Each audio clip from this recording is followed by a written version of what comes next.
Stop, don't look at the sky. Don't look at the oceans. Look at the wall next to you. Touch the concrete, feel that? That isn't the wind, it's a heartbeat.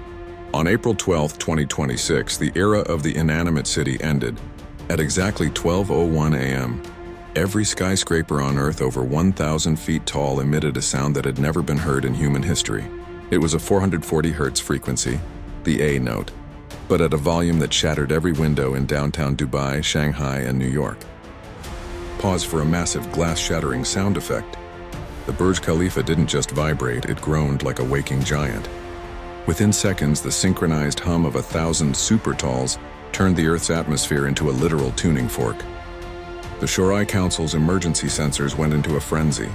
We discovered that the structural steel foundations of these towers, which we thought were anchored into the bedrock, had actually fused with a metallic vein running 5 miles deep into the Earth's crust.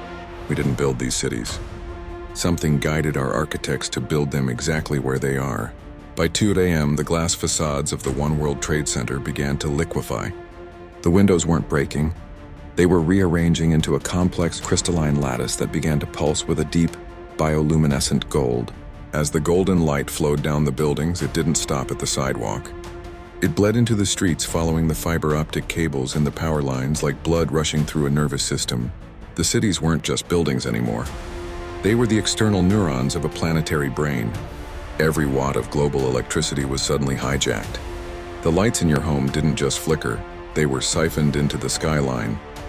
The skyscrapers were drawing so much power that the air around them began to ionize, creating static storms. Purple lightning that danced between the towers of London and the spires of Chicago. And then came the beam, a pillar of pure white information fired from the tip of the Burj Khalifa. It didn't go into space. It didn't target a satellite. It arched across the sky, connecting to the next tower, and the next, until the entire planet was wrapped in a glowing, triangular web of light. The world went silent. The internet died. The phone lines went cold. We were no longer a civilization. We were a processing error. The buildings were waking up, and we were just the microbes living in their cracks. By 4 a.m., the golden code flowing down the Burj Khalifa and the Shanghai Tower had reached the pavement, but it didn't stop there. Thermal imaging from the Shorai Council's last functional satellites showed a terrifying reality. The heat wasn't radiating from the buildings. It was being pulled into them from the core of the planet. The skyscrapers were acting as gargantuan thermal straws. Engineers who had stayed behind in the control rooms of the One World Trade Center reported a sound that was even more disturbing than the hum. It was the sound of rushing liquid, but it wasn't water and it wasn't sewage. It was a dense metallic slurry, a living ferrofluid, surging up through the central elevator shafts at hundreds of miles per hour. This fluid wasn't just moving, it was building. As the slurry reached the upper floors, it began to extrude through the glass facades, forming new organic-looking geometric shapes.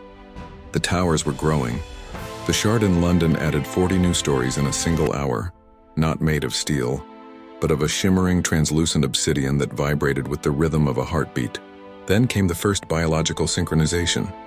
In every city with a supertall, the citizens began to report the same symptom, a metallic taste in the back of their throats. Those living closest to the towers began to move in unison. Thousands of people walked out of their homes in their sleep, drawn toward the glowing golden foundations. They weren't being abducted, they were being integrated. The towers were emitting a low-frequency signal that rewrote the human nervous system.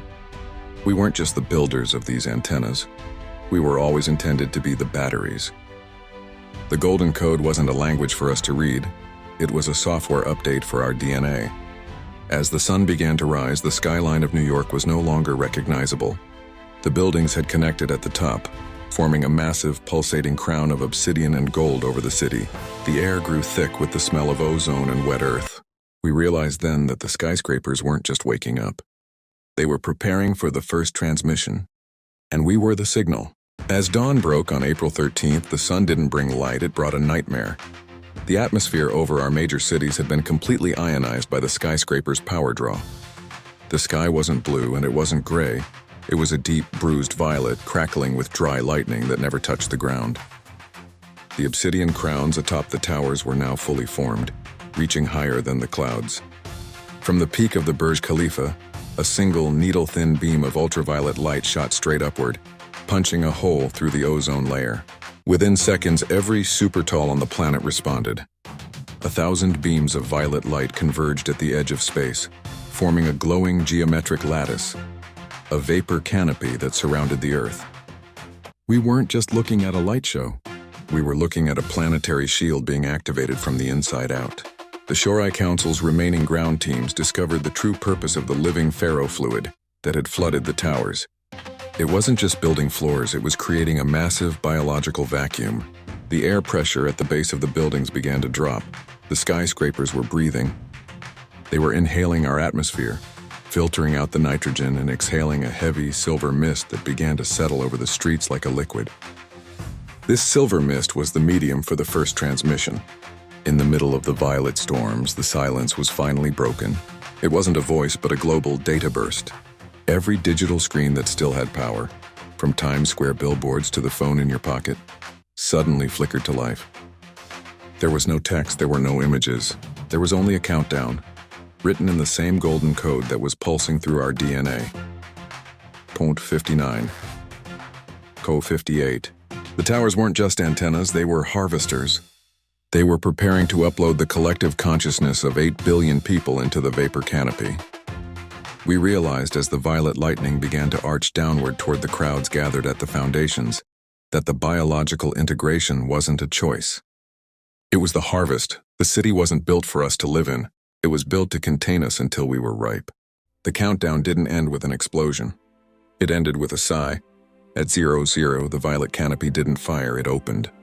The millions of people who had gathered at the bases of the obsidian towers didn't feel pain.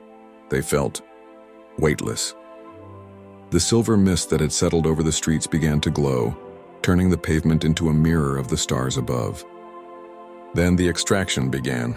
It started as a flickering at the edges of our vision. People weren't disappearing, they were translucent.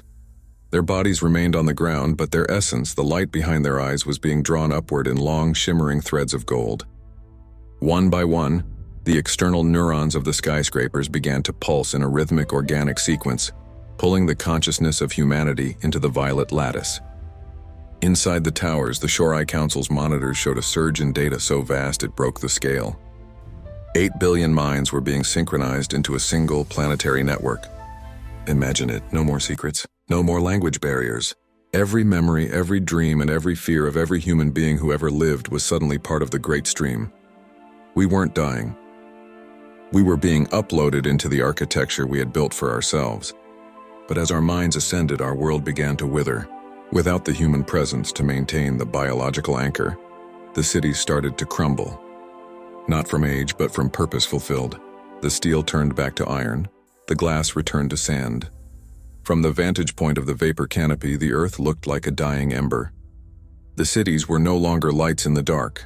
They were just hollow husks. The harvesters had done their job. We were no longer inhabitants of the mud. We were the software of the sky. But in the center of the great stream, a new thought began to emerge. A collective realization that chilled the 8 billion souls now living in the lattice. The towers hadn't uploaded us to save us. They uploaded us because the Earth's core needed to be purged.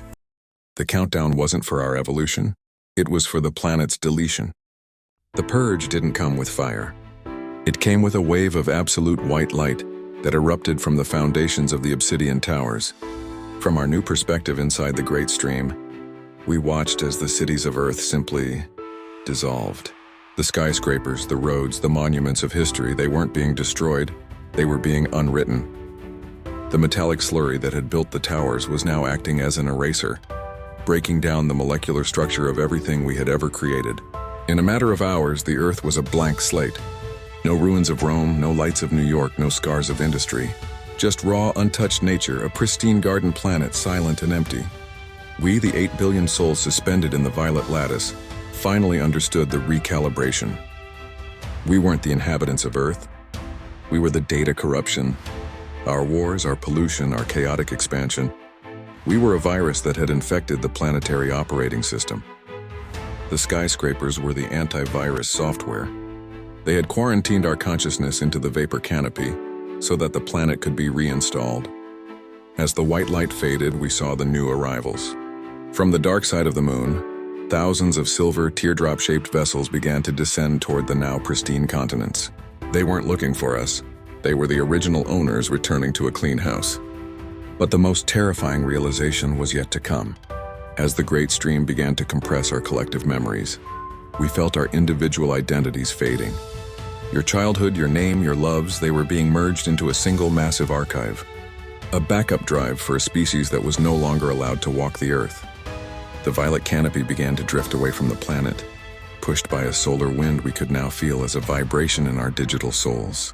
We are being moved to the lunar archive, a cold silver tomb where we will be stored for eternity, a library of a failed civilization. The last thing we saw as the Earth shrunk into the distance was a world teeming with new life, under a sky that was blue once more. The planet was beautiful, it was perfect, and it was no longer ours. The hum has stopped, the transmission is over. The Earth has been rebooted, and we are just the ghost in the machine.